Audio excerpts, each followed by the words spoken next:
Salut à tous, c'est Pang Dachano, bienvenue sur cette vidéo qui est la deuxième partie de notre podcast de jour sur The Secret Place de Richard Mackenzie. Je suis toujours avec Damli Pasco, et on continue donc ce petit ouvrage qui est assez sympa, hein, je recadre très rapidement. C'est un ancien instructeur Silva qui est psy et qui est devenu consultant au moment où il écrit ce bouquin-là. Il vous donne plein d'idées et de réflexions qui sont intéressantes parce que nous, ça fait complètement écho à la méthode et ça nous permet aussi de réinvestir la méthode avec un point de vue qui parle moins tout le temps de alpha ou de pure chose Silva. Parce que lui, ce qui l'intéressait, c'est vraiment le mind control, donc la maîtrise de l'esprit. Je reprends cette notion-là. Mind control, c'est pas je contrôle le mental de quelqu'un ou l'esprit de quelqu'un, c'est au contraire, je deviens le maître de ma propre conscience, de mon propre subconscient, en gros, de mon propre être, de ma propre unité, si on revient sur la fin de ce qu'on vient de dire il y a quelques instants. Là, c'est dans un petit chapitre qu'il appelle les croyances. Donc, il dit, ouais, l'importance des croyances, et ça, on le sait bien, et c'est vrai que on n'est pas tout le temps en train de le mettre en avant dans Silva, mais je trouve que c'est hyper important. Les croyances dominantes sont les perceptions que nous suivons et qui guident toutes nos pensées, nos feelings, donc nos sensations et nos actions. Si en gros, tu perçois qu'un élément est démoniaque, il deviendra démoniaque, parce que en fait, il est neutre, l'élément, mais c'est toi et ta croyance qui va, en gros, colorer les choses. Alors, c'est un truc qui est complètement anodin, parce que tout le monde le sait, et pourtant, je trouve que c'est hyper important de le rappeler, et notamment dans la méthode. La notion de croyance, elle a du sens aussi dans la méthode Silva. C'est les croyances que tu vas mettre au travers de ce que tu mets en place, souvenez-vous, désir, croyance. Et après, attente positive. La notion de croyance, elle est vraiment, vraiment importante. Et on pourrait, nous, pour les Français, on dit souvent croyance et valeur. Ça, c'est à cause de la pyramide de Diels, où souvent, ils mettaient croyance-valeur en même temps et on a associé les deux. Donc, ça peut aussi parler, parce que la croyance, parfois, les gens l'associent à un peu de la religion, à des choses comme ça, alors que là, on est vraiment sur des notions qui… Est-ce que tu es croyant? Oui. Exactement, c'est ça. Alors que pas du tout, hein. C'est pas la croyance religieuse, c'est l'ensemble des filtres que vous pouvez avoir. C'est la carte n'est pas le territoire, comme on dit en PNL, et c'était Kierbinski, je crois, qui avait dit ça. Et on va avoir cette notion de se dire, la croyance, donc l'ensemble des filtres que vous avez va modifier la perception que vous allez avoir du monde. Or, la méthode, ce qu'elle tente aussi de vous faire, c'est des recadrages de croyances. Quand vous allez être, par exemple, dans le miroir de l'esprit, c'est un super moment de recadrage, là c'est le cas de le dire, parce que c'est un miroir, donc déjà c'est un cadre, hein. Et vous posez dans le miroir bleu l'ensemble des croyances de pourquoi ça ne fonctionne pas, qu'est-ce qui ne va pas. L'analyse à ce moment-là ne reste qu'une analyse subjective, même si on veut être objectif, c'est subjectif, vu que c'est toujours au travers de notre filtre à nous, qui nous permet de poser nos croyances. Comme on est en train d'emmener dans la création qu'on va faire pour le miroir blanc, ça va être à ce moment-là la notion des croyances, de ce que l'on est apte, capable de créer. Et on va se rendre compte que à partir du moment où on a, admettons, des croyances négatives, genre je ne crois pas que ça va marcher, ou j'y crois pas à la méthode Silva, ou j'y crois pas à ma technique, ou je ne suis pas capable de le faire, ça peut influencer l'ensemble des éléments qu'on est en train de créer. Comment toi, en tant qu'instructrice, directrice et puis surtout experte, tu aides les personnes qui sont dans des croyances complètement oppressives, tu vois, ils n'arrivent pas à sortir de… J'arriverai jamais à arrêter… je sais pas, telle addiction, j'arriverai jamais à changer telle chose. Je veux, tu vois, c'est pour ça qu'ils viennent à la méthode, mais ils n'y croient pas. Comment tu arrives à recadrer justement un filtre qui est très dur? Tu sais, on l'a, les personnes qui sont très négatives, d'un coup, tu les vois sourire, on a l'impression que ça y est, ils ont trouvé un truc, puis ils disent, ouais, non, mais pour moi, ça ne marchera pas. Ouais, moi, ça ne marche jamais. Comment t'aides une personne qui a des croyances comme ça? Déjà, comme tu dis, on pourrait utiliser le miroir de l'esprit, mais il faut quand même être conscient déjà que le problème, c'est que j'ai toutes ces mauvaises croyances dont je dois me libérer. Si on n'a pas cette conscience, évidemment, on ne va pas travailler exactement ça. Mais franchement, Ça, c'est une des premières choses qu'on fait dans le cours. Même avant qu'on fasse un niveau de base, on fait le nettoyage mental. On fait, chaque fois que tu as une phrase négative, et je les donne des dizaines d'exemples pour qu'ils reconnaissent, parce que souvent les gens sont en train de rire. Tu sais, quand je donne la liste, donc, et c'est toutes les petites expressions quotidiennes. Et il y a des gens qui sont en train de rigoler parce qu'ils reconnaissent qu'ils disent ça souvent toute la journée. Et évidemment, ça influence toute cette idée de croyance. Même quand on dit « Oh, c'est dur, c'est difficile, je n'arriverai jamais », c'est une phrase négative. Annuler, trouver un autre moyen de faire, pas forcément l'opposé, mais quelque chose en fait qui est plus vrai. Même si c'est aussi subtil que « Bon, je n'arriverai jamais », alors on peut dire « Jusqu'à maintenant, je ne suis pas arrivé ». Ça, c'est vrai. Mais pas l'autre. On ne peut pas savoir que l'autre est vrai. Donc, vraiment, quand on fait annuler, ce n'est pas qu'on change en super beau, positif, les étoiles et tout ça. On change dans quelque chose qui est plus vrai et plus raisonnable au lieu de se mettre dans une boîte de négativité. Donc, franchement, le nettoyage mental, pour moi, c'est vraiment le départ de pouvoir changer les croyances. D'accord. Ça part du postulat que l'ensemble du dialogue que tu as à l'intérieur de toi les mots que tu vas utiliser va établir la perception de ta croyance. Et donc, vu que c'est l'expression de ta croyance, en modifiant le mot, tu modifies potentiellement l'impact de la croyance. C'est ça? C'est un peu ça l'idée? Oui, mais tu ne peux pas dire un mot que tu ne crois pas. C'est pour ça que je dis tu modifies pour que ça devienne plus réel, mais au moins plus ouverte. Donc, il faut quand même reconnaître que la pensée négative vous limite et que la pensée positive, justement, commence à ouvrir les portes à d'autres possibilités. C'est pas que tu dois te convaincre. Par exemple, si c'est « Oh, j'arriverai jamais », on va tout de suite dire, comme après avoir annulé comme phrase opposée, « Si, je vais arriver facilement ». Parce que là, on va pas le croire. On va créer un conflit intérieur. Mais on dit quelque chose qu'on peut quand même commencer à accepter, à croire un tout petit peu. Quand même. Ouais. Donc, c'est toute la notion du signifiant et du signifié dans la sémantique, dans le verbe. La notion que vous allez mettre et l'expression que vous allez partager amène vos propres croyances dans le mot que vous utilisez. Mais effectivement, comme dit Lee, il ne faut absolument pas aller dans l'opposé. Et c'est parfois ce que font les gens de façon excessive. Ils font j'annule.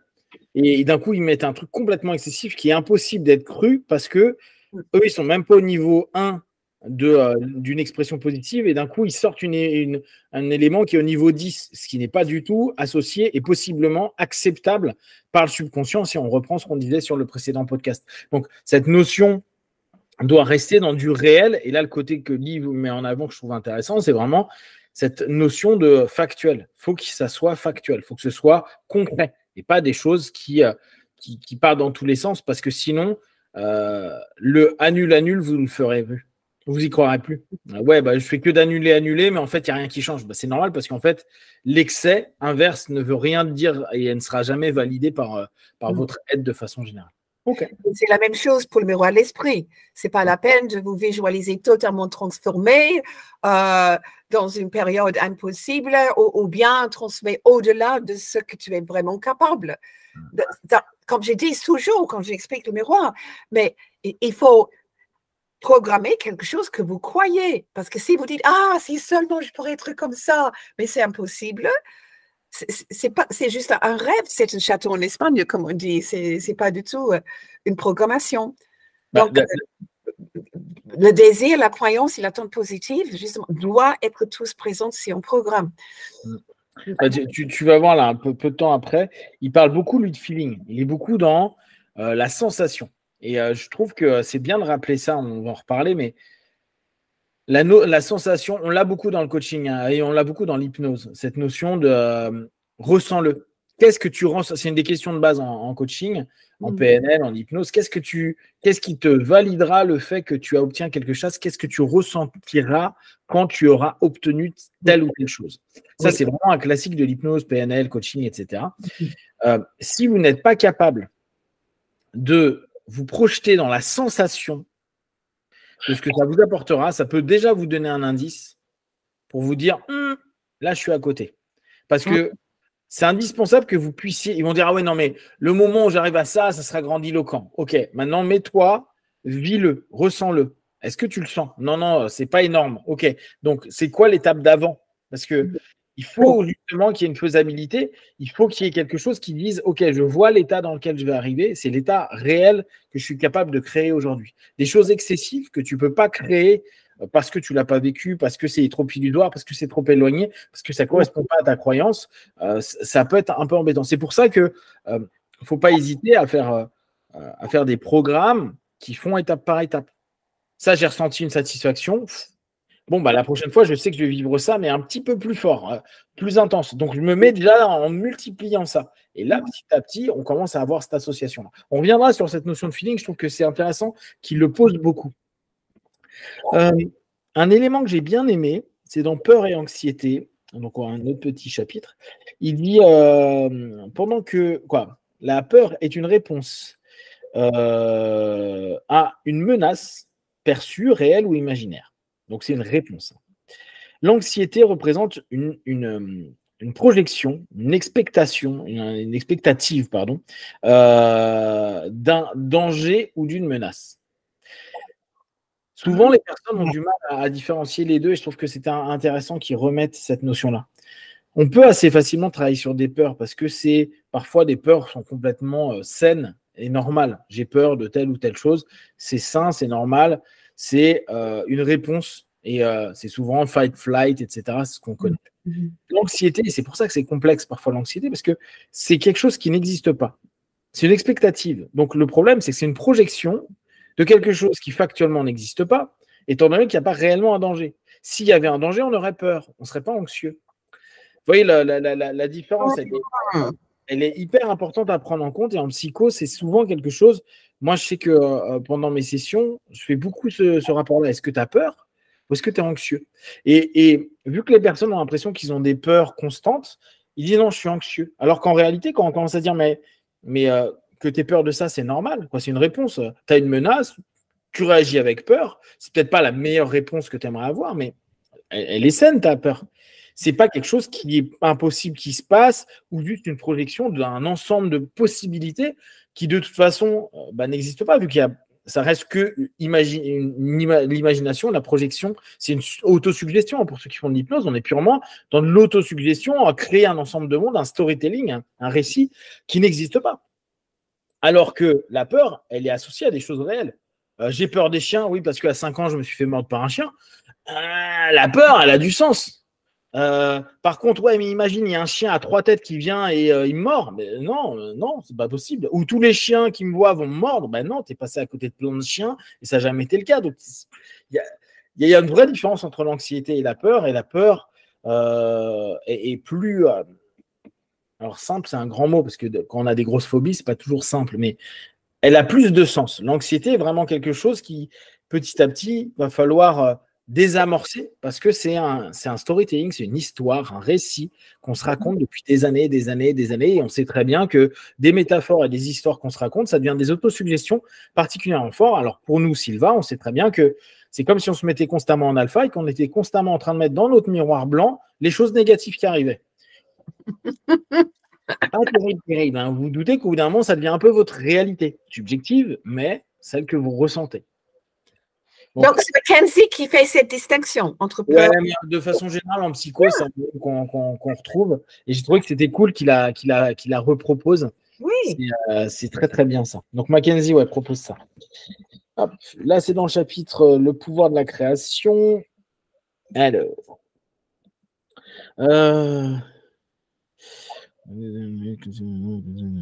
Ouais, ça j'ai trouvé que c'était intéressant aussi.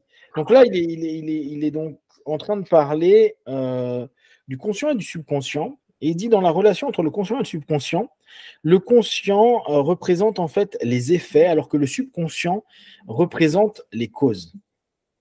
Je trouvais que c'était intéressant.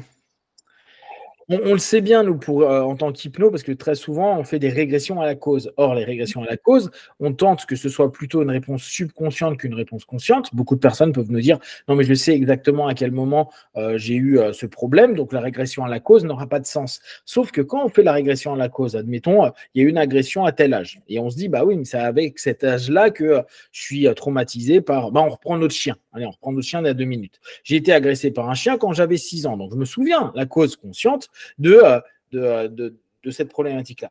Et on fait notre régression et la personne va dire oui, là, j'arrive au moment où le chien me mord. OK. Et là, on pourrait se dire c'est le conscient ou c'est le subconscient. Mais plus on fait travailler le subconscient dans notre régression à la cause, plus il dit mais en fait, j'avais déjà peur du chien avant qu'il arrive. Ah, tiens, c'est intéressant. Oui, bon, là, il m'a mordu. OK, bon, là, c'est le moment dont tu me parlais tout à l'heure. OK, dans quelques instants, tu vas peut-être revenir à un moment avant où un chien, peut-être, ne t'a pas mordu, mais t'a fait peur, où tu as vécu quelque chose. Et d'un coup, on ramène. La personne retourne un peu dans le passé, peut-être des semaines avant, des mois avant et des années avant, puis il se retrouve à dire oh, il y avait le chien de mon grand-père, et c'était un gros molosse. Et il était dans la niche, et moi j'étais petit, et je m'approchais, et à chaque fois il bavait, il me regardait, et j'avais peur. Ah bah voilà, peut-être que ta peur qui est associée à un trauma, j'ai été mordu, en fait a commencé avant, et que peut-être ta réaction que tu as eue quand l'autre chien t'a mordu était une réaction que tu avais déjà liée à quelque chose qui était associé. Et c'est ça un peu la différence, c'est que le subconscient donne plus de causes, et le conscient donne des effets, des feedbacks par rapport à ça, et donc des comportements qui sont associés. Donc, je trouve que rappeler ça est une chose intéressante, parce que nous, en hypnose, on le voit beaucoup, et quelqu'un qui est persuadé que c'est à cause d'eux, on dit quand même, on va faire notre petite régression, on verra ce qui se passe. Oui. Et tu vois, moi, j'ai eu des cas, je me souviens d'un de mes apprenants en hypnose, phobie des aiguilles. Bon. Et il me dit non, mais je sais exactement c'est quoi, c'est lié à quoi la phobie des aiguilles, t'en fais pas. Il m'explique, à un moment, on lui avait mis une énorme aiguille dans le bras, il était petit, il était malade, ça allait pas. Je dis, on s'en fiche. Et il me dit, pendant le processus donc de régression, il me disait non, mais attends, c'est bon. Dans sa tête, il disait, mais je reviendrai au même endroit, comment veux-tu que j'arrive à autre chose? Donc lui, il connaît les effets et il connaît l'origine de l'effet, mais il ne connaît pas la cause réelle, donc qui est dans le subconscient. Justement, l'origine des effets, voilà. Exactement. Tu vois, c'est un peu différent. Et je lui fais la régression, il y va, puis d'un coup, il me dit non, mais j'hallucine, je ne suis pas du tout où je pensais. Je dis bah c'est super, t'es où là? Je suis à l'hôpital et il y a mon grand-père qui est malade. Ah. Et mon grand-père est vraiment malade, etc. Donc il était très très proche de son grand-père. Et en fait, c'est l'association de voir son grand-père à l'hôpital à qui on fait des piqûres qui lui a mis la phobie, et non pas, paradoxalement, la piqûre que lui-même a reçue. Et tu vois, on l'a bien, cette notion. Et lui, ce qui a été génial, c'est qu'après, il me dit, mais t'imagines pas, moi, pendant qu'il me faisait le travail de régression, je me disais, mais il fait n'importe quoi. Je sais quelle est la cause de ça. Et en fait, bah non. C'était un peu avant et c'était différent. Mais il n'avait pas associé, il avait associé son grand-père à l'hôpital comme une tristesse. Il n'avait pas associé ça à une peur. Sauf qu'il y avait une peur. C'est intéressant de voir comment le subconscient exprime les choses. Hein. Oui, c'est fascinant. Et quelquefois, c'est pas évident de voir la connexion. Mais pour celui qui l'a souffert, c'était la même émotion qui s'est transférée à une autre chose. Oui, quelquefois, quand on me dit avant une régression, exactement la même chose. Ah, mais je sais d'où ça vient. Mais peut-être une fois sur 20, c'est le même endroit. Normalement, ils arrivent dans tout à fait une autre chose. Exactement. J'aurais cru que ça aurait pu être ça. mais ça, c'est hyper intéressant. Alors, pour les personnes qui ne connaissent pas forcément l'hypnose, les régressions, vous l'avez vu un petit peu en graduate. C'est en graduate qu'il y a, pour ceux qui ont fait graduate. Oui. Mais la régression, c'est en gros dire notre subconscient a certaines mémoires, même si on sait qu'elles ont été modifiées, mais en tout cas, qui peut nous ramener sur de l'information, si on regarde la sémantique Silva, qui va nous permettre de savoir peut-être, c'est une hypothèse, hein, on ne dit jamais que c'est la vérité, aucun hypno vous dira c'est vrai, mais en tout cas, c'est des hypothèses qui, si ça parle émotionnellement, etc., on travaillera dessus. Et ça permet dans le passé un petit peu d'aller voir ce qui a pu être marquant par rapport à une problématique. Ce qui est très intéressant dans le travail de régression, c'est que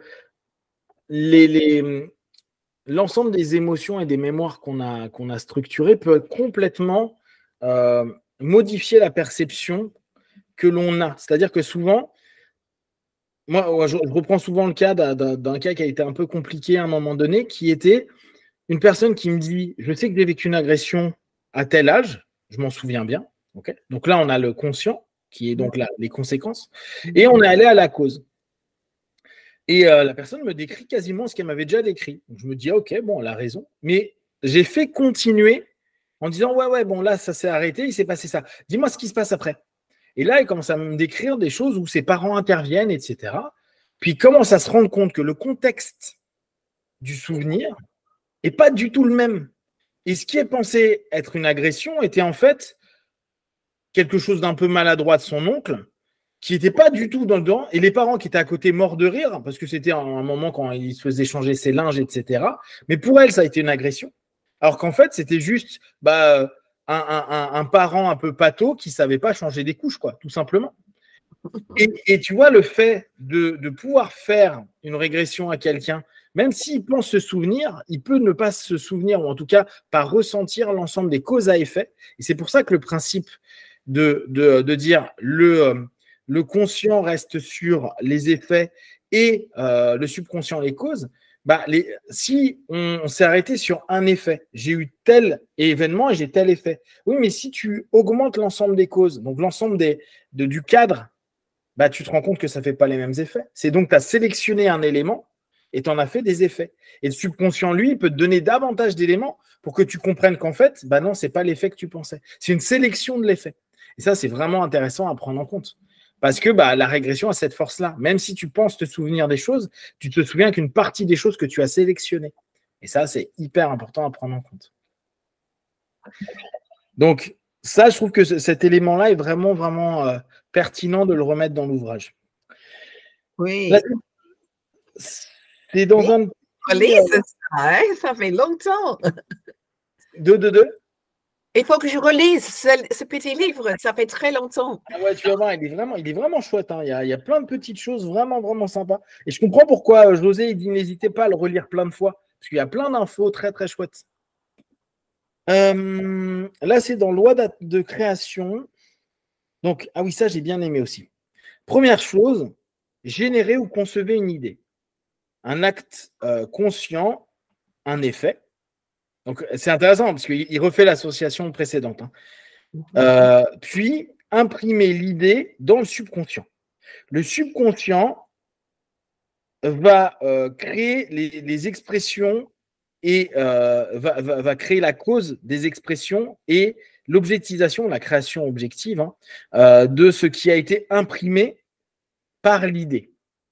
J'aime bien cette notion, vu qu'il reste sur ce principe de cause-effet.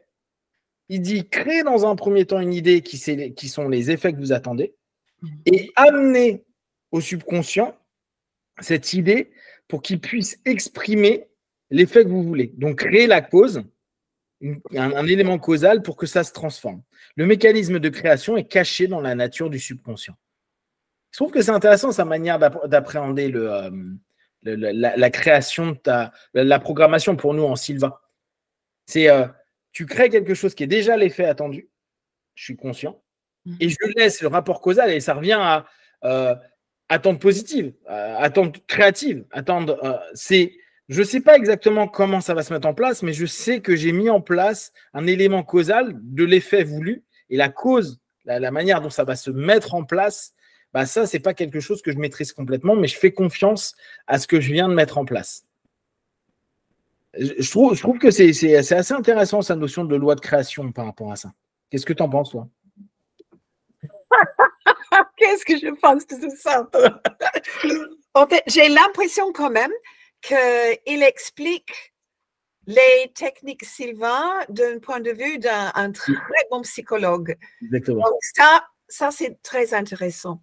Oui, absolument que je retrouve ça parce que effectivement, par exemple, combien de fois est-ce que tu dois insister en Sylvain sur non, il ne faut pas te tromper en décidant il faut que je fasse ceci, c'est-à-dire les moyens, il faut vraiment visualiser le résultat final positif. Mais c'est exactement ça qu'il vient de dire finalement. Exactement. Mais tu vois, c'est pour ça que je trouve que cet ouvrage, il est bien, parce que pour les personnes qui aiment bien le côté psycho, ou les gens qui sont hypnothérapeutes, ou qui sont psychothérapeutes, etc., il revient à ce qu'il disait au départ. Là, il n'est pas en train de donner des recettes, il est en train d'essayer d'expliquer aux gens les process qui amènent potentiellement à la réussite du système. Ouais. Et là, il continue. Il dit, contrairement au conscient qui est personnel et sélectif, le subconscient est impersonnel et non sélectif. Donc, dans cette notion de personnel sélectif, c'est les effets. Mais les effets qui sont attendus, ce que je veux, c'est décider personnellement et sélectionner. Je veux obtenir cette maison, tu vois, une maison à un endroit où je me sens bien. Ok, tu sélectionnes. Mais le subconscient, il est impersonnel et non sélectif, c'est-à-dire qu'il ne prend pas en compte l'ensemble des éléments. Lui-même n'a pas une volonté propre. C'est amusant comment il le voit. Il le voit vraiment comme un outil d'aide au conscient, et il n'est pas en train de dire c'est bien ou c'est mal, ça va le faire ou ça ne va pas le faire. C'est juste à valider vu que c'est impersonnel et ça ne sélectionne pas vu que c'est le conscient qui doit sélectionner. Ce qui est assez intéressant, ce qui nous permet de dire, et tu te souviens, c'est ce qu'on en avait reparlé, on a été étonné par cette expression-là, c'était Stones qui disait ne visualisez pas exactement la maison que vous voulez, mais voyez une maison et laissez la possibilité que cette maison devienne celle que vous souhaitez. Toi, c'était pas être aussi précis que ça. Et toi, en gros, ton conscient, il faut qu'il dit ce qu'il sélectionne, je verrai plutôt une maison comme ça et ça sera la mienne. Et ton subconscient, vu qu'il décide pas vraiment et qu'il laisse cette notion de possibilité arriver, il va plus facilement créer des choses moins fermées, mais qui donnent des opportunités de sélectionner, de décider, de voir et justement d'être capable de voir que tu as des opportunités. Et c'est un peu comme si justement, celui qui conduit la voiture, c'est la conscience, mais le GSM, c'est le subconscient. Parce on donne au GSM, voilà le but que j'ai désiré, maintenant c'est toi qui dois trouver comment y arriver. Oui, c'est bien.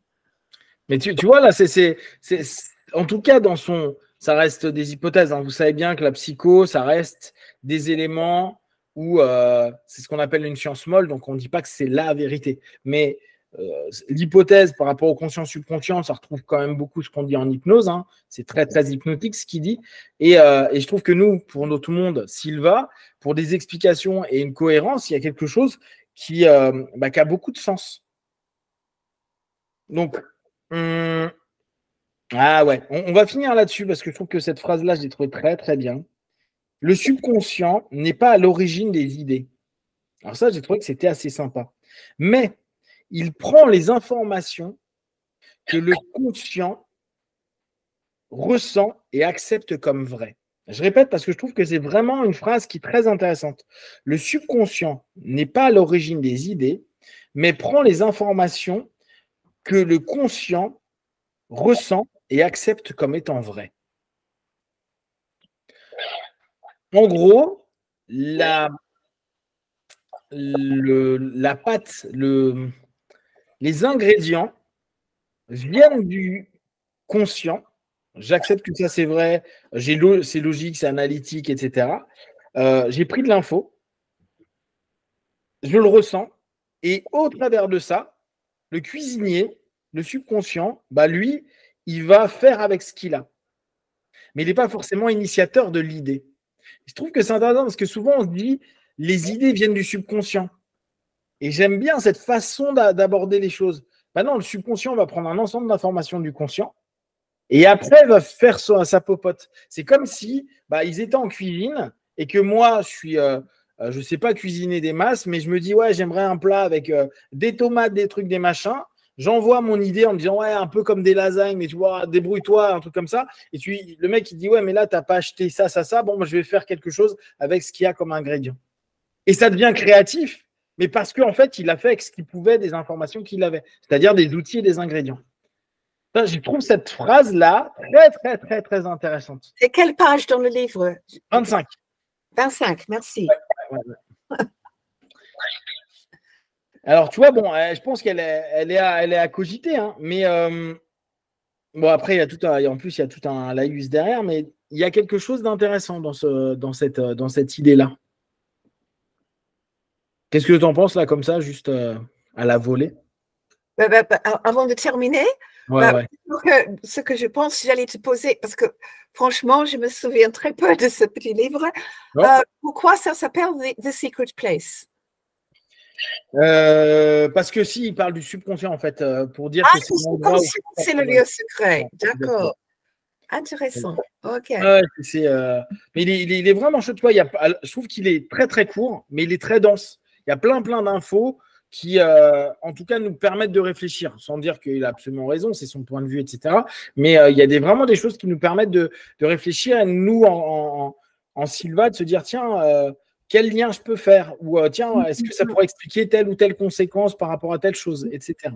Oui, justement, toutes les choses que tu as citées là, tu sais que quand il y a une phrase qui est juste, moi je dirais, c'est une information qui arrive dans notre subconscient ou conscient si vous voulez, mais quand la phrase est vraiment juste et ça a une profondeur, c'est comme la goutte arrive et puis ça fait poutoum, poutoum, poutoum, parce que chaque fois que tu as cité une phrase comme ça m'a fait poutoum, poutoum, poutoum à l'intérieur, parce qu'il y a tellement de choses que je peux associer avec.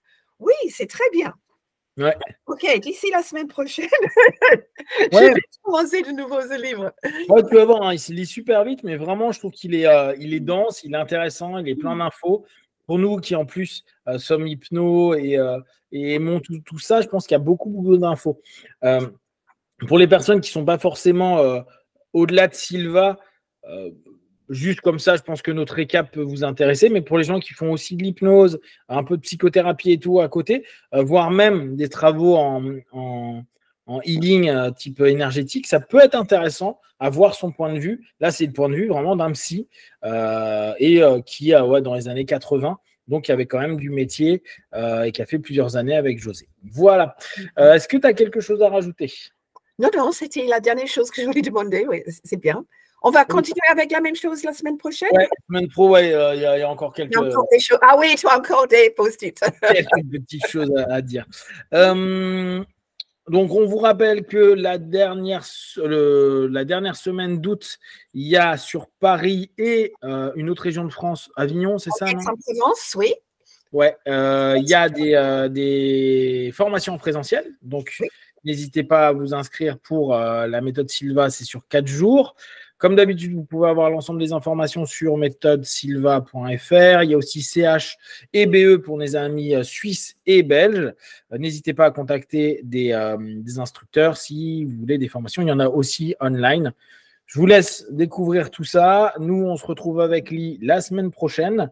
Et si vous avez des questions, remarquez-les, partagez sur Facebook, YouTube. On y répondra le plus rapidement possible. Prenez soin de vous. Be one. Merci Lee.